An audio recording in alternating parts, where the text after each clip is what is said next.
Good afternoon and welcome to the Midday News. Here's what we have in the bulletin.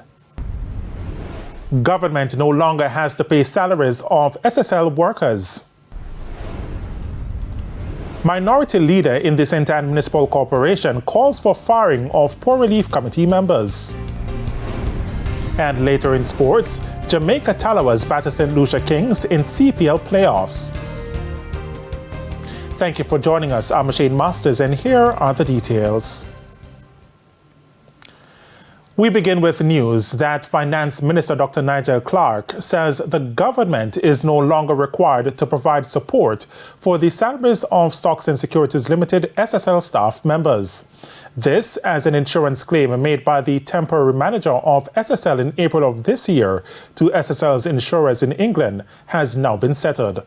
In a release a short while ago, the minister revealed SSL received the insurance payout of US $1 million on Thursday, September 7. This enables the company to settle the remainder of their August staff salary bill last Monday, September 11. Given the pace of the current investigations, it said SSL staff complement is projected to decline from 22 persons currently to no more than 8 persons by the end of November. The release further notes that the complete removal of SSL as a contingent liability of the government requires a final determination by the court on the issues surrounding who has proper authority over SSL, whether it is the Financial Services Commission's appointed temporary manager or the SSL board appointed trustee. In the meantime, beginning Friday, September 22, SSL will begin the process of transferring client securities from SSL to other dealers, while any cash balances in client accounts will be transferred to banks specified by clients. The members of the Poor Relief Committee need to step down. The position of the PNP minority leader of the An Municipal Corporation, Winston Brown. His call comes following an inspection of the St. Ann Infirmary by local government minister Desmond McKenzie, who barred the media from the walkthrough. Details in this report. Trouble is brewing yet again at the St. Ann Municipal Corporation, this time over the state of the infirmary in the parish. In August, the media was banned from a tour involving local government minister Desmond McKenzie. It was due to the poor state of the facility. Chief Executive Officer of the corporation, Jennifer Brown Cunningham, at a recent sitting, sought to clarify why the facility was in disrepair. Among the issues, its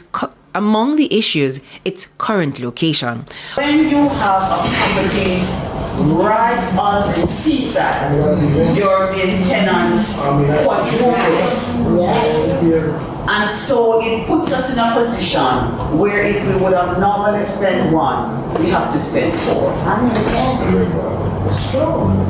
Right? Because to maintain a structure like that with the salt air, even the equipment has to be replaced. While accepting the position, minority leader in the corporation Winston Brown says much more could have been done ahead of the minister's arrival.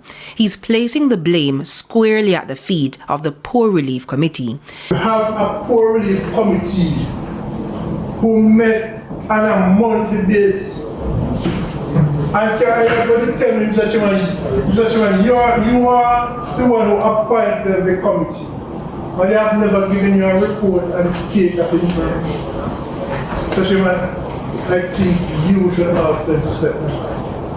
Chief Engineering Officer at the corporation, Glenford Ricketts, says while estimates have been done for work on the infirmary, they were not approved due to the financial position at the corporation. The works will include the repair of the roof on the male and female dormitories, as well as electrical repairs. The corporation says plans are still in the pipeline to have the infirmary relocated. However, the CEO says expectations must be tamed. Jamila Maitland, TVJ News. A potential plan for developing the old Hellshire Beach in Portmore St. Catherine may be on the horizon soon. This as Portmore's Mayor Leon Thomas is considering to revive talks about transforming the area and boosting tourism in the Sunshine City. Sandy Williams has that story. Up until Saturday, plastic bottles of varying shapes and sizes ruined the scenic view of the old Hellshire beach in St. Catherine. The garbage scattered all over the morass. But the beach wasn't always like this. This is where the whole Fish and Festival started years ago. According to Mayor of Portmore Leon Thomas, the area is more than 40 acres of land. The area he believes is fit for development, and the Portmore Municipal Corporation already has a vision for it. Where the existing settlement taking place now at Hellshire, a lot of erosion taking place there, and you are losing the sands there. This location, you have a good amount of sands, you have lands, and this is the area that I think that we can look at to improve the situation. The initial plans were to transform the area into an entertainment zone. Because the people at Hellshire, who live in Hellshire, suffers when you have a thing like sands and other events in Hellshire. So this location will help significantly to reduce that.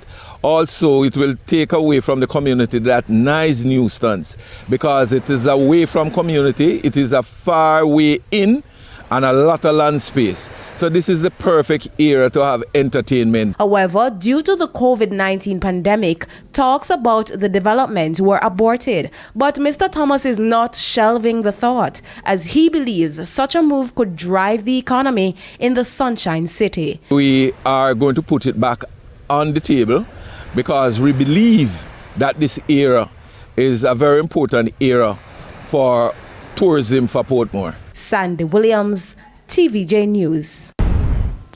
The medical officer for the parish of St. Thomas, Dr. Doyen Smith, is warning that improper practice of storing water could lead to a dengue problem in the parish.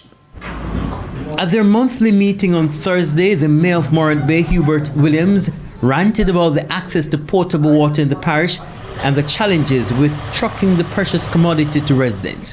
This is bad. It's really, really, really bad. And to be honest, I truck visit a community and I'm going to tell residents, you only can get 2 drum of water. You only can get, be honest, how much 2 drum or 3 drum of water, what it can really do.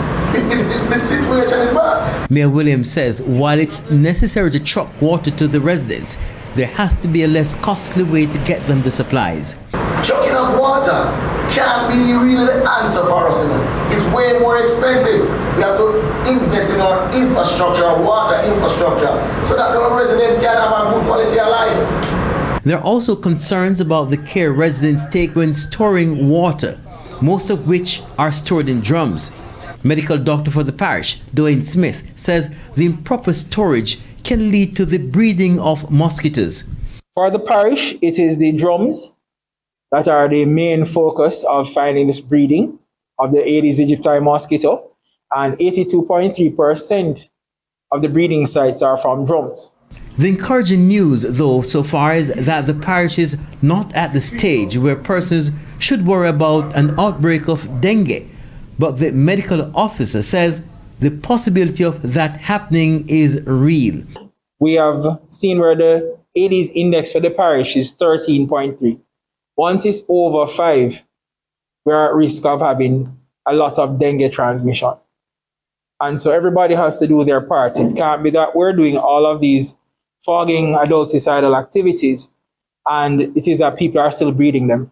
Dr. Smith says the parish continues to battle COVID-19, but that the numbers are down with 5 active cases and 1 hospitalization. Kirk Wright, TVJ News. And it's time for a break here on the Midday News, but stay with us. More stories when we return.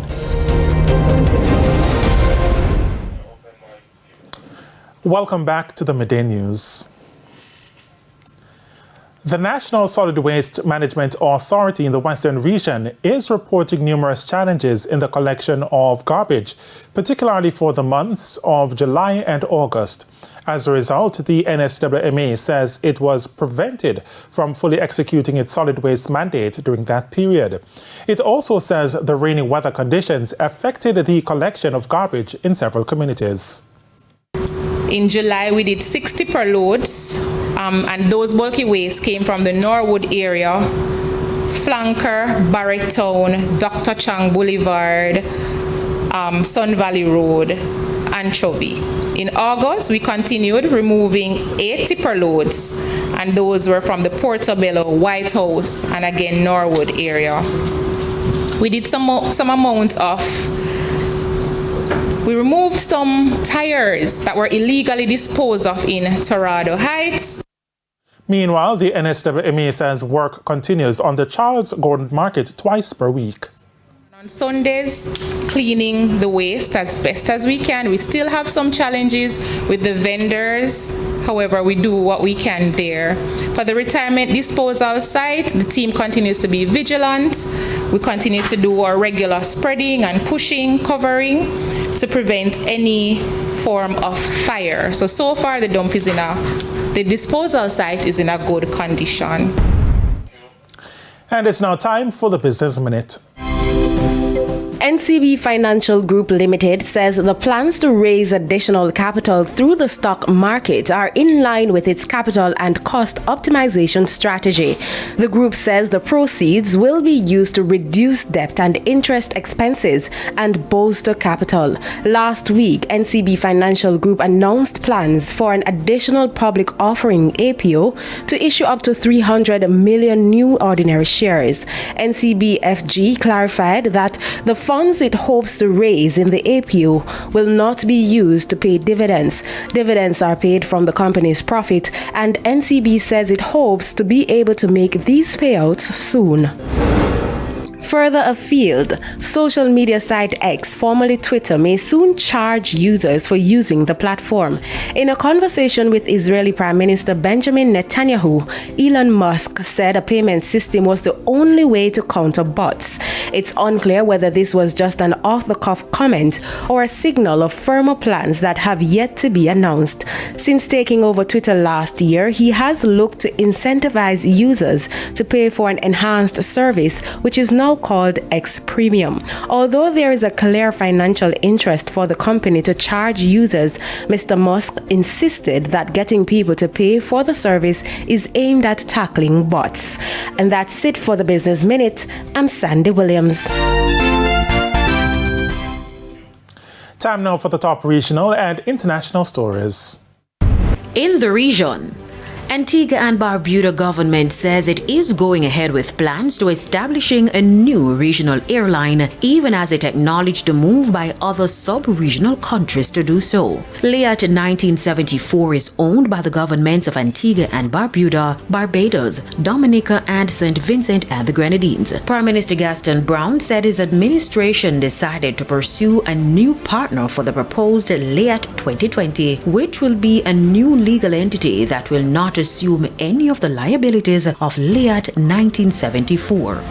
On the international scene, India has rejected claims from Canadian Prime Minister Justin Trudeau that it was involved in the political assassination of a prominent Canadian Sikh leader in June. India's Ministry of External Affairs has called the allegations motivated. The deceased Hardeep Singh Nishar was gunned down in his truck by two masked men outside a Sikh temple in Surrey, British Columbia in June. Canada's accusation has triggered a series of tit-for-tat diplomatic expulsions between the two countries.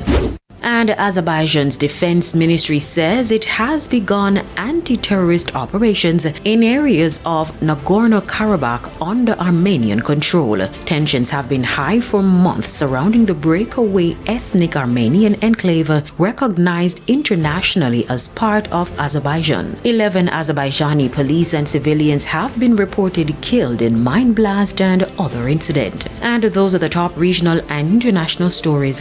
I'm Carrie-Ann Simpson. Thanks, Carrie-Ann. And we head to a quick break. When we come back, Jermaine Brown will have your midday sports report.